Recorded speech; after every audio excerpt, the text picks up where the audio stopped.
বানাবো। ডালটা এরকম করে সেদ্ধ করে নিয়েছি, তো এবারে আমি জল দিয়ে দেবো। এই দেখো শুধু এরকম করে সেদ্ধ করে নিয়েছি, এবার জল দিয়েছি, এবার নুন হলুদ দেবো।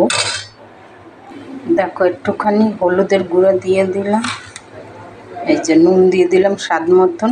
আজকের আমি টক ডাল বানাবো, তাই লাউ দিয়ে আমি টক ডাল বানাবো। এই দেখো এই লাউ দিয়ে দিলাম আমি। দেখো দুটো কাঁচা লঙ্কা भी দিয়ে দিলাম, আমটা কেটে রাখছি আমটা भी দিয়ে দিলাম। আজকের আমি টক ডাল বানাবো। এই দেখো দেখো আমার ডাল হয়েছে, এবার আমি এটাকে সোমবার দেব। দেখো একটা শুকনো লঙ্কা দিয়েছি, আর এই যে সর্ষে ফোড়ন দেবো। সর্ষেটা হয়ে গেলে হাতা দিয়ে এরকম ঢেকে দেবো। এই দেখো এবারে দেখো ডালটা আমি দিয়ে দেবো। হয়ে গেল আমার ডাল সোমবার। দেখো পুরো ডালটাই আমি ঢেলে দিচ্ছি। হয়ে গেল আমার ডাল, টক ডাল। দেখো আমার টক ডাল হয়ে গেছে। এইদিকে টক ডালের সঙ্গে জানো আলু ভাজা লাগে, এই যে আলুটাকে আমি এরকমভাবে ঘষে নিয়েছি ঘষনি দিয়ে। দেখো তেলটা গরম হয়েছে, এবার আমি আলুটাকে এরকম দিচ্ছি।